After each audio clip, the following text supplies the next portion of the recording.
The Morrison Enterprise annual shareholders meeting always felt more like a family reunion than a business event. My cousins James and Michael strutting around in their matching Armani suits, Aunt Patricia dominating conversations about quarterly projections, Uncle Robert bragging about his latest acquisition deals.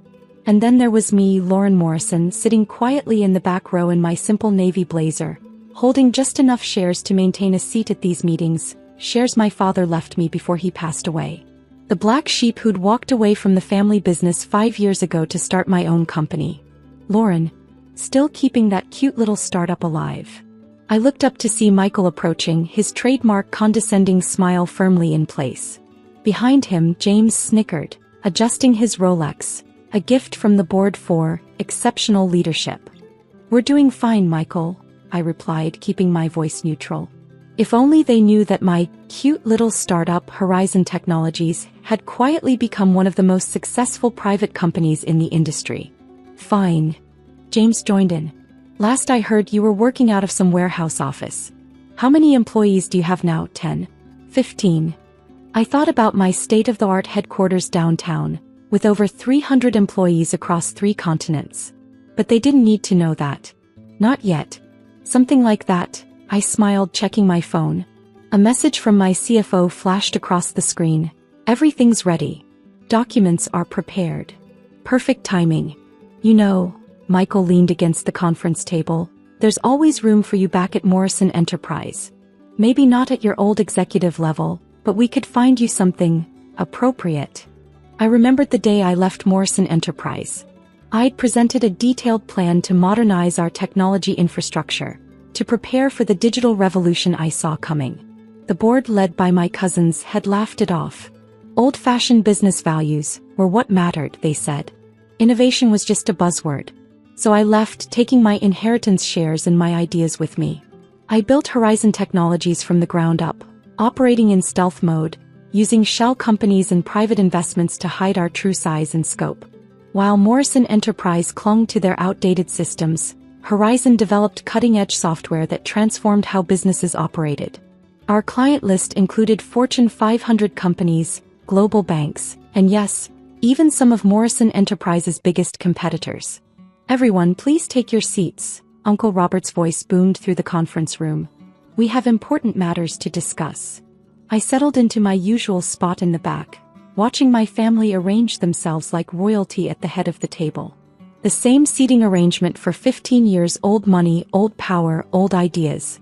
"Before we begin," Uncle Robert adjusted his reading glasses, "I must address some concerns.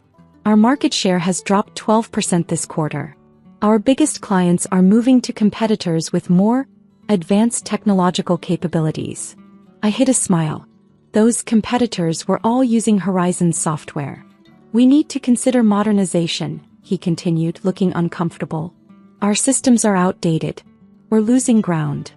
"Modernization costs money," Aunt Patricia cut in, "and requires expertise we don't have." "Maybe Lauren could help," James said mockingly. "She knows all about computers and websites, right, cousin?" The room filled with polite laughter. I stayed silent, watching them joke about the very thing that was about to turn their world upside down. Michael stood up, straightening his tie. "Let's be serious. Morrison Enterprise needs real solutions, not small-time tech experiments. We need to partner with a major technology firm." "Actually," I finally spoke up, opening my briefcase, "I have a proposal about that." "Lauren, please," Aunt Patricia sighed. "This is a serious business meeting. We need real business solutions from real business leaders." I pulled out a thick folder bearing the Horizon Technologies logo. "Oh, I'm quite serious. In fact, I've prepared some documents you might find interesting." "What's this?" Uncle Robert frowned as I stood up and began distributing copies of the proposal. "An acquisition offer," I said calmly. "Horizon Technologies would like to buy Morrison Enterprise. Full purchase, all assets and operations." The laughter started again, even louder this time. James actually wiped tears from his eyes. "Your little startup wants to buy us?" Michael could barely get the words out through his chuckling. "That's hilarious, Lauren. Really, you should do comedy." I waited for their laughter to die down before speaking again. "Horizon Technologies currently has a market valuation of $8.2 billion. We've developed the leading enterprise software platform in the industry. Major corporations worldwide use our systems. The room went completely silent. That's impossible, Aunt Patricia whispered, frantically flipping through the proposal. Would you like to see our client list? I pulled out another document. It includes several Morrison Enterprise competitors. In fact, their switch to our systems is part of why your market share is dropping. Michael's face had turned an interesting shade of red. You're lying. Your company, it's just a small local operation. I picked up the remote control for the conference room's display screen. Let me show you exactly what my small local operation has been doing for the past 5 years. The presentation screen lit up with Horizon Technologies' financial data. Revenue charts shooting upward. Market share expanding exponentially. Global offices marked across a world map. And most importantly, a client list that read like a who's who of international business. As you can see, I continued, my voice steady, Horizon isn't just some cute little startup. We're the company that's been eating away at your market share for the past 3 years. James grabbed the proposal, his hands shaking slightly as he read. These numbers, they can't be real. Oh, they're very real. I clicked to the next slide. While Morrison Enterprise was clinging to outdated systems, Horizon was developing the future of business technology. That warehouse office you mocked?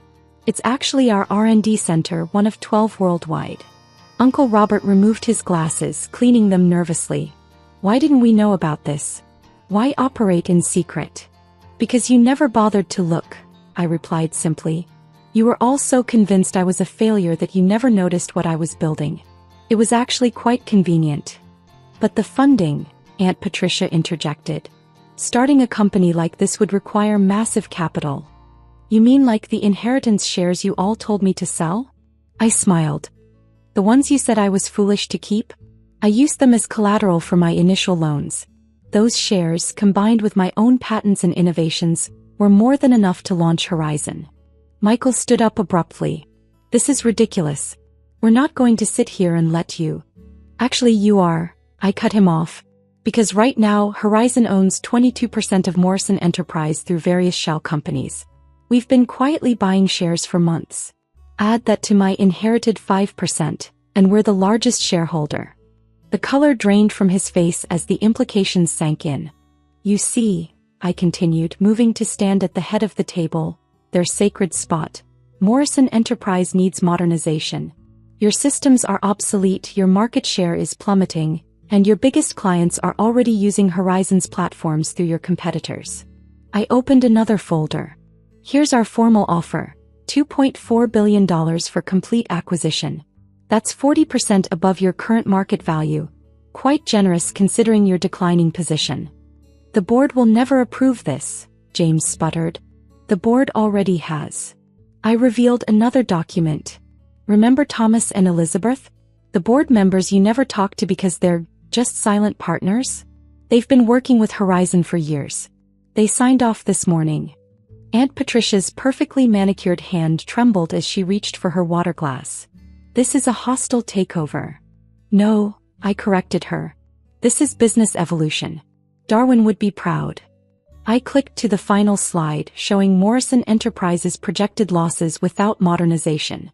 You have 2 choices. Accept the offer and maintain some dignity, or watch your company become obsolete while Horizon continues to dominate the market. You planned this all along, Uncle Robert accused, his face red with anger. Using your father's shares, hiding your success. I learned from the best, I replied coolly. Wasn't it you who always said business is business? Well, this is business. The fact that it's also poetic justice is just a bonus. The room erupted into chaos. James was shouting about legal challenges. Michael was frantically calling his lawyers, and Aunt Patricia looked like she might faint. I sat back in my chair watching them unravel. My phone buzzed. A message from my executive team waiting upstairs. Everything proceeding as planned. Shall we come down? Give them 5 more minutes, I typed back. Let it sink in. Finally, Uncle Robert managed to restore some order. What happens if we accept? He asked, his voice hoarse. The Morrison name stays. It has recognition value. The company will be restructured under Horizon's umbrella.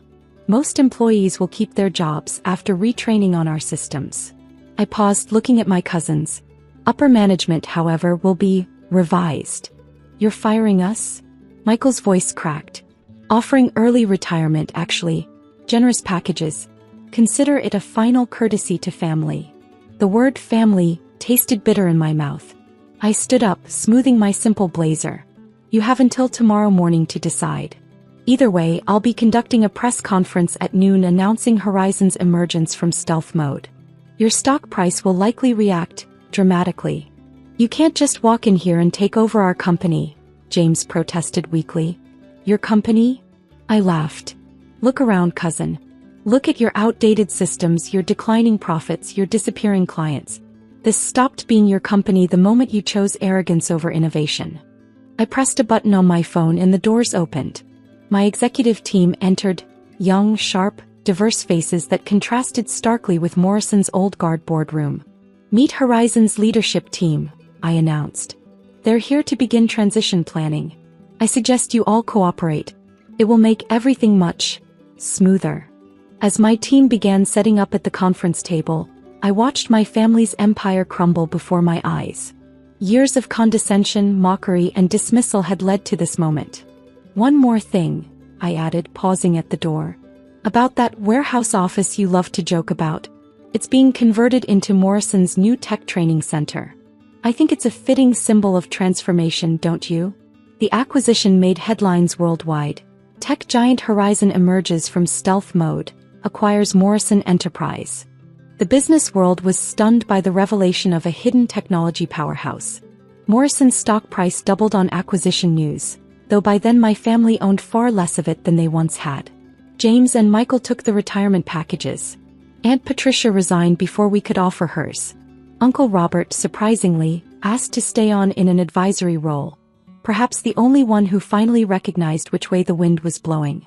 The Morrison building's executive floor was renovated, its dark wood and heavy furniture replaced with modern, open spaces. The old boardroom where they'd laughed at my cute little startup became Horizon's innovation lab.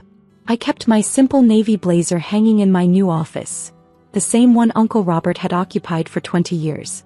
Sometimes, when I'm making major decisions that will shape the company's future, I look at that blazer and remember the day they all laughed at the idea that I could succeed.